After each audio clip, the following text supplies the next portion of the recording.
Tristan, Ja. hvem på landsholdet vil du allerhelst vinde over, og hvorfor?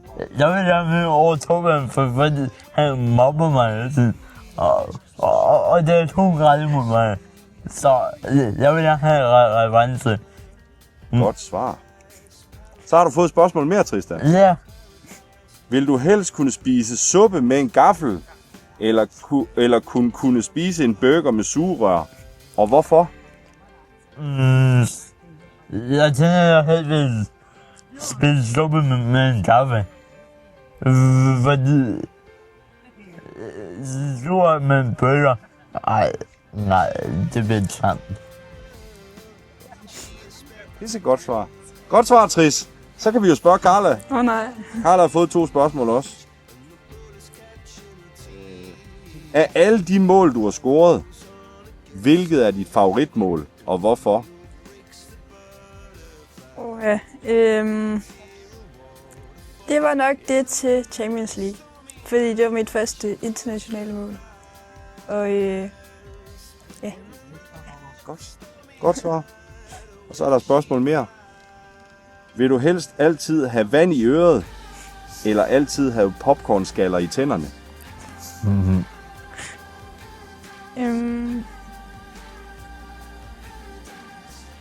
Det ved jeg faktisk. Det ved jeg ikke. Det er helst ingen af delene. Helst ingen af delene. Ej, men vandet, det kan jo vel egentlig løbe ud af ørerne. Rigtigt. Kan det ikke? Jo. Så vand. Jeg tror, jeg siger vand i ørerne. Ved du hvad? Så har I fået 2 spørgsmål fra jeres holdkammerater. Så får I mulighed for at stille nogle spørgsmål også. Så tak for det. Ja. Det var altså lidt. Og held og lykke til EM. Tak for det. Tak, tak.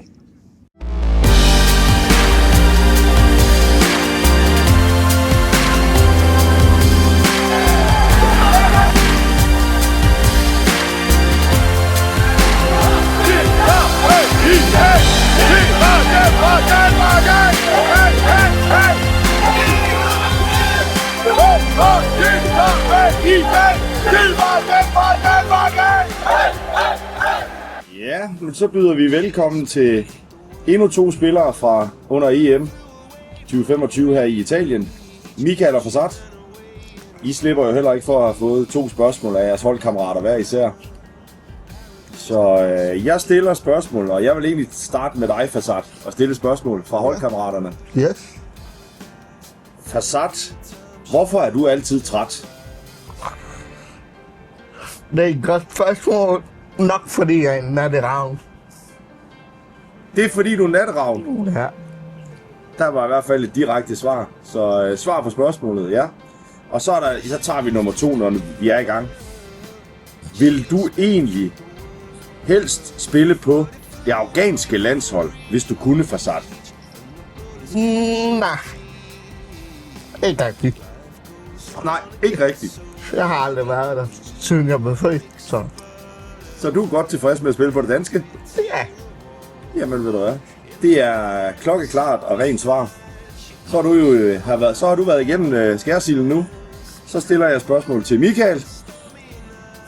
Michael, hvem er den mest irriterende spiller på holdet? Det må være Tristan, han snakker for meget. Kontant svar. Tristan. Fordi han snakker for meget. Ja. Godt svar. Så får du lige et spørgsmål her. Michael, nu har du jo spillet stort set alle turneringer. Så hvis du skulle vælge dit all-time favorite hold på 4 spillere, hvem havde du så valgt?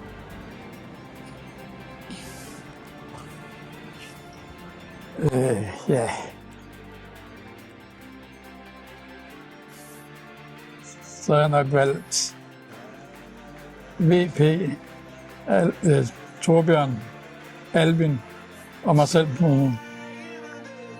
VP, Torbjørn, Albin og mig selv på mål. og dig selv på mål. Stærk opstilling. Jamen, tusind tak for jeres dejlige svar. Så har I simpelthen overstået det, der var, ja, det vi alle sammen skulle igen. Hej. Så held og lykke til EM.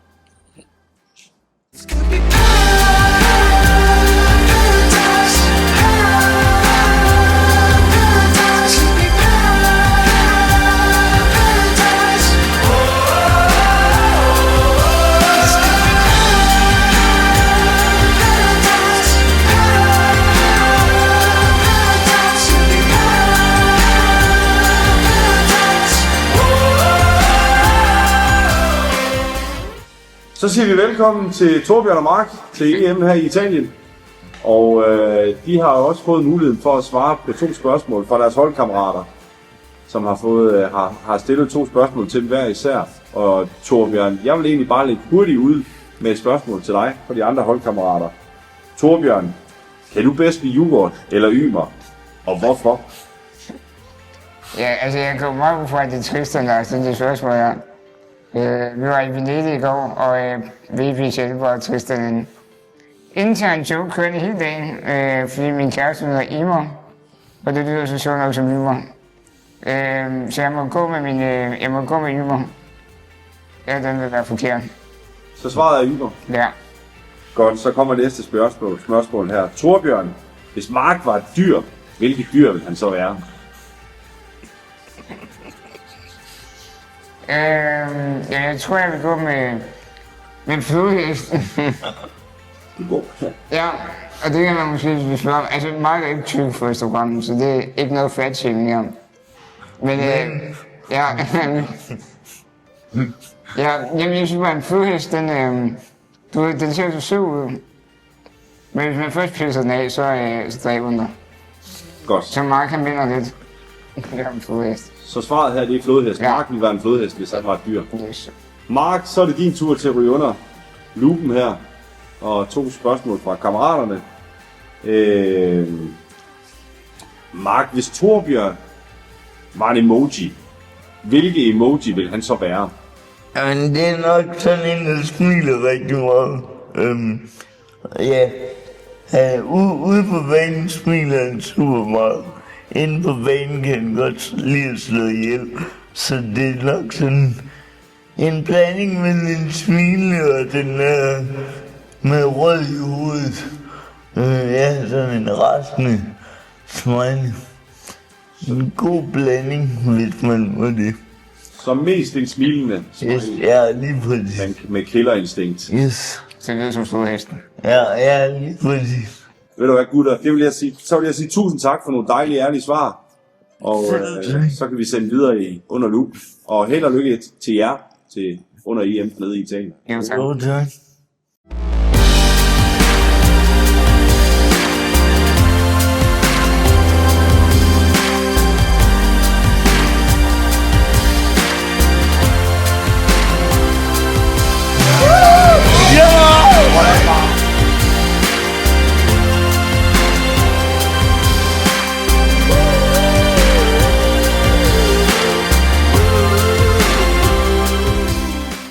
Så byder vi velkommen til de sidste 2 spillere i truppen.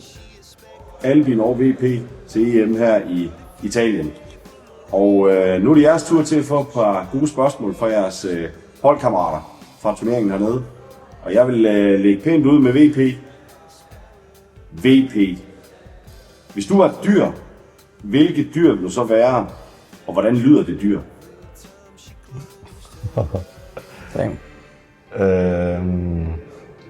Det må være en hest. Fordi så kan jeg lyde, når jeg er sådan rigtig træt, så er det sådan... Måske. Det var et godt bud. Og så er der et spørgsmål mere til VP. Hvis du skulle vælge en yndlingsspiller fra FCK, der vil være din all-time favorite, hvem skulle det så være? Så må det nok være Jesper Grønkjær. Jesper Grønkjær, Ja. det er svaret. Skide godt. VP, så har du overstået spørgerunden. Så går vi videre til Albin. Albin, hvis du var en musiker, hvem vil du så være? Ja, det skulle jo lige Michael Jackson tid, men altså... Casey. Det tror jeg gerne vil være. Casey. Ja, lad os bare gå på det. Vi tager Casey. Du vil være Casey. Ja, det vil jeg gerne. Skide godt. Så er der et spørgsmål mere. Hvis du skulle vælge en spiller eller træner, der skulle vinde Champions League lige nu, hvem skulle det så være? Det skulle jeg da selv bede om. Den tager du Altså, selv. i normalt fodbold. I Powerchair. Ja. Jamen, jeg kunne godt tænke mig lige, at Chelsea og Cole Palmer vandt. Det ville ikke være helt dumt. I almindelig fodbold. I almindelig fodbold. Så er jeg powerchair-fodbold. Så er det bare mig selv. Og som træner. Så er det jo så... Din egen træner. Jamen altså... Dig som træner og dig som spiller. Ja, nej, passer så min egne træner jo. Simon og Benjamin i klubben. Altså, Godt. det er jo nemt at få. Helt sikkert godt. 2 gode svar fra gode spørgsmål fra holdkammeraterne. Og så held og lykke her til EM i Italien. Tak. Ja.